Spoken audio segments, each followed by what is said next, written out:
It's official. Katie has become as complicated as Mort.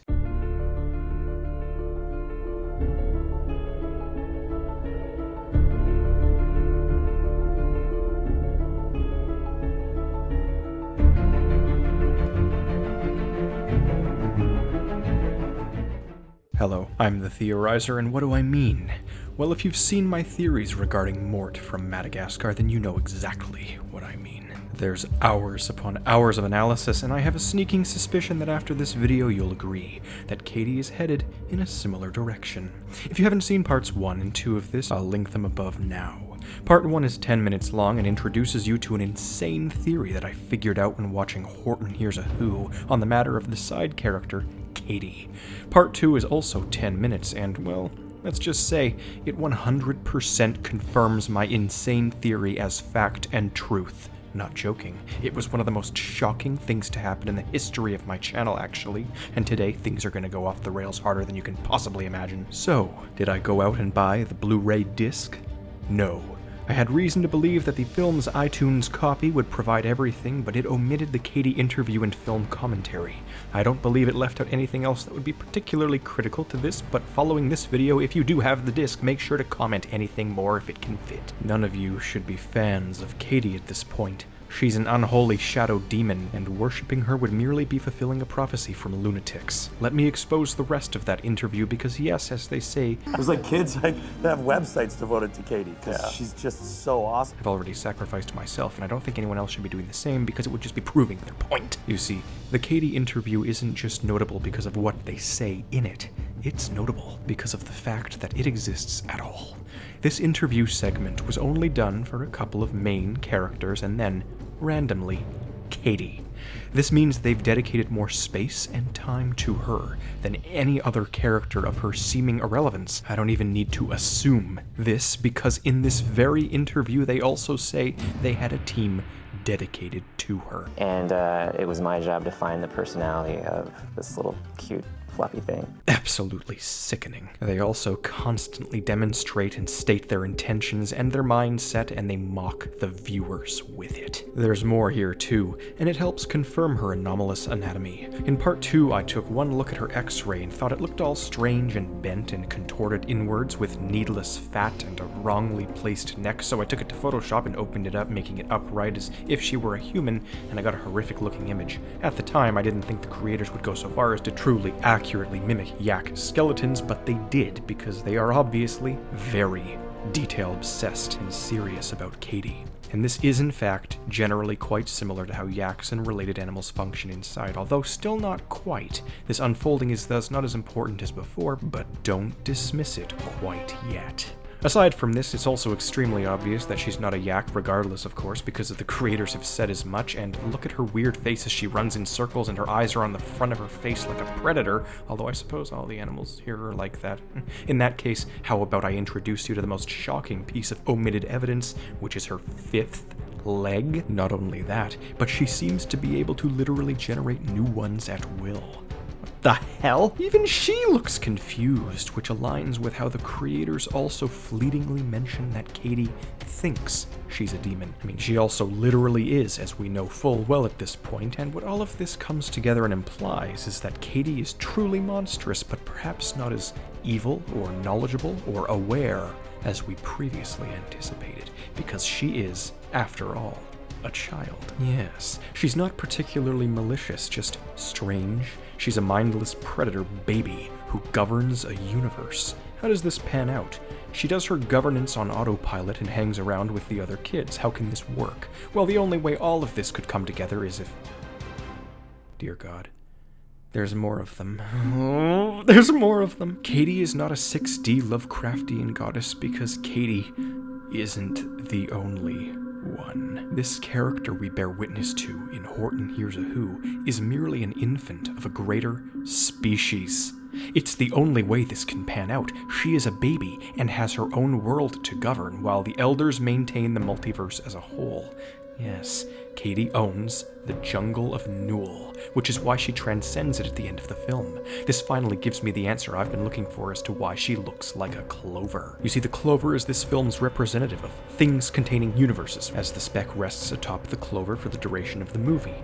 This parallels how Katie rests the clover atop her head after proclaiming it's a universe, which deleted scenes confirm to be true.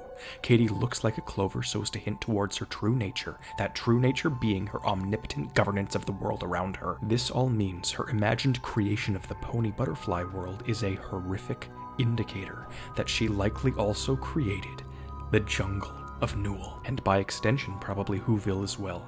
This, again, is why she leaves the world right as Whoville is saved, and back when the speck first appears, she's the only other one to really stare at it. The film is all about clovers, despite it actually being about the speck, because the clovers mean something, because these are not clovers. They closest resemble red clovers, but they really don't, and the colors vary dramatically because these are not clovers. The universes separate themselves with their nigh impenetrable sound barriers, but they all reside within one another like a nest, just like my Pixar multiverse theory. Evolution, aging, species. These are no more clovers than Katie is. These are shadow demon larvae. And this brings me to the field of clovers. You should be unimaginably terrified right now. For ages I've been hinting in these theories that this field means something, because why is it there? Why are there millions, billions of clovers just extending out into the sunset? This world is essentially an island of jungle amidst an ocean of clovers, and it's because these are not clovers. This island is a temporary home for those shadow demons in the fields that grow. This is a sea of 1 billion Katies, and thus is a sea of 1 trillion universes, potential and present. Horton kept dismissing them because their sound barriers were still intact, and out of context, this is a much bigger oh no than he can possibly imagine. Whether these are Katie's spawns or Katie's siblings, I do not know.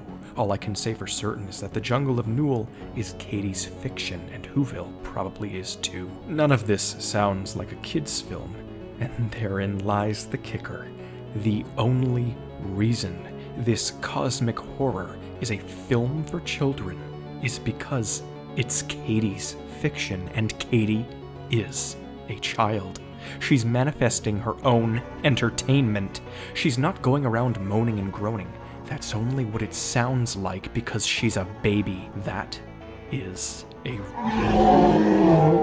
This is all relatively terrifying, but the true horror is that if Katie is in fact just an infant, then can you possibly imagine what a fully formed Katie would look like, or what an R-rated Horton Hears a Who would be like? We'd have these extended shadow demons roaming around a horror film. The deleted scene is a fair indicator as well. So are you ready for an even more colossal mindfuck? The kangaroo, whose name is Jane, is suspicious as well, suspicious as hell.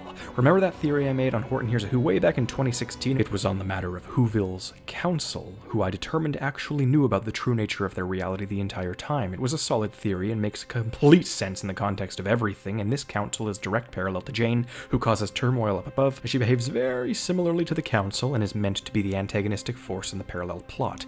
The villains all exhibit the same aggressive reluctance, and the council's motivation is well known thanks to my video, but Jane's would need to mirror that, which would imply that she too somehow knows the nature of her world, that she's on a speck as well. This is why she is in charge. Her goal was to keep this under wraps until it became impossible to do so any longer, at which point she instantly changed her tune. Are you getting it? This is why she hates clovers. Jane is a crusader against clovers, imagination, and most importantly, manifestation. I'm not sure what happened to her or how, but midway through the film, get a load of this. She kicks shadow demons like a damn football. Not good enough? Well, it's true. This is the woman who pondered sacrificing her child to a vulture so he would destroy a clover.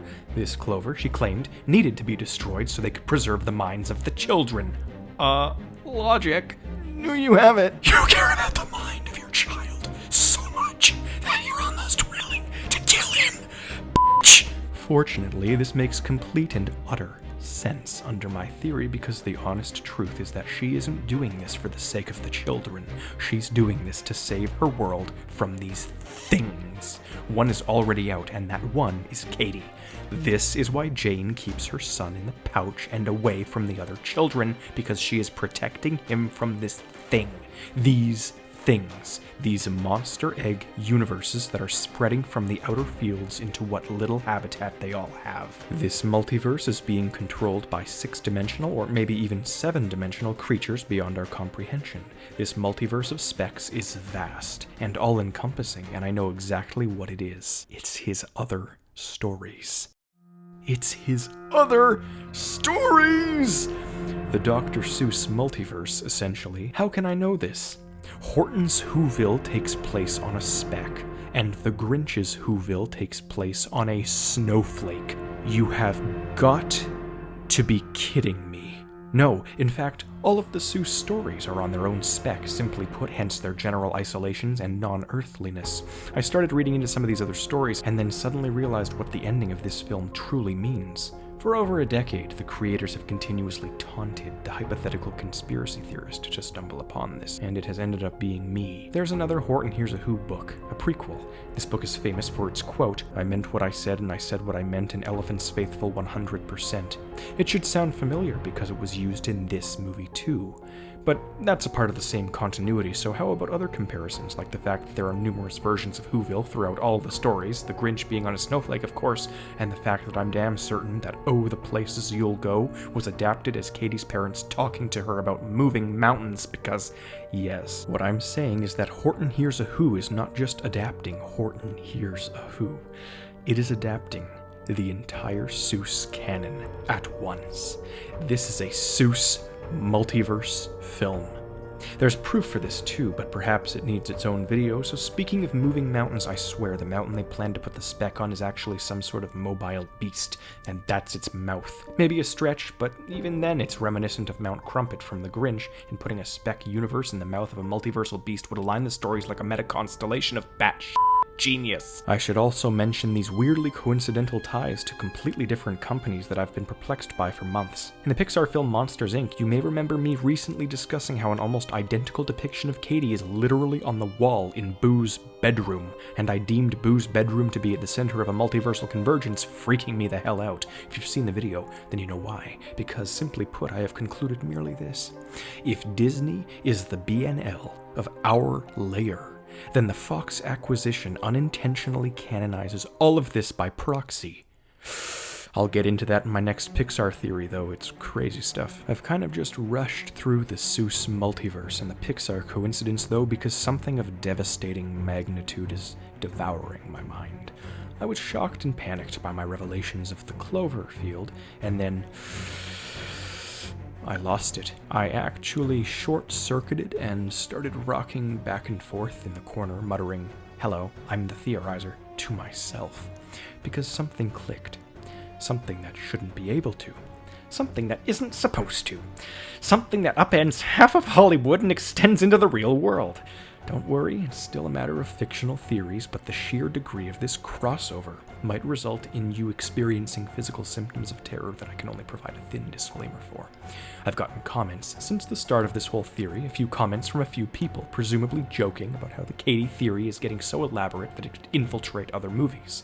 I have news for all who thought it was funny to compare this film to Cloverfield. For those who don't know, Cloverfield is a series of J.J. Abrams films, each one completely different from the last, aside from the same events, that being Godzilla-esque monsters rising from the ocean and aliens invading with a connection to it. It's very confusing and is held together by a massive online mystery that people have been solving for ages, and that tells the true story of what's going on. The first film is a found-footage monster flick as the beast attacks New York. The second film takes place in a bunker, and it turns out aliens have invaded. The third film deals with the multiverse, and once again involves aliens and monsters and such. I haven't actually seen these, but certainly will, and I know enough for these purposes because you all have absolutely no idea how horrific this revelation is. You see, I looked up one full image of the Cloverfield monster, and holy shit. Still don't agree with my unfolding? Well, merely take a look at the deleted scene then and compare this. The Cloverfield monster. And the minute I thought, oh no, not again, is when things snapped. The Cloverfield monster is of course named Clover and is widely believed to be an infant. An infant Lovecraftian beast from across the multiverse runs rampant amongst its brethren while awaiting the return of its hypothetical parents. Katie is the Cloverfield monster. There are also comparisons to be made regarding the weird things on Clover's back, just like how Katie's back contains the universes and she breathes butterflies like fire. Get this, Clover has weird additional fifth legs too. What? What? The Cloverfield franchise is so discordant because it acquires half of its scripts and then just makes them a part of the franchise, meaning any film could theoretically be up for grabs as a backdoor sequel thanks to its mysterious internet alternate reality game. Here's a shocker the likes of which you're unprepared for. Horton Hears a Who was in development at the exact same time Cloverfield was being teased. It was then released not 2 months later and infamously stole the temporary title of 2008's highest-grossing film from Cloverfield itself. Blue Sky was not inspired by Godzilla. They were inspired by something bigger, something more topical, something here. And they taunt us with it every day. I find it extra strange that this even parallels how the monster universe from Monsters, Inc. exiles their beasts to the human universe, and oh hell, Sully's voice actor is the villain of the Cloverfield sequel. Regardless, all of these parallels imply things about Katie and things about Cloverfield, things undiscoverable on their own. The grand implication is that Katie will traverse the multiverse and consume it, which means Katie is going to devour the other Dr. Seuss stories. These creatures start as infinitely small specks and grow to infinitely large monstrosities, and damn it if my Booba/Event Horizon shared universe theory didn't spiritually come to pass right here. Either way, things can't truly connect beyond mere inspiration.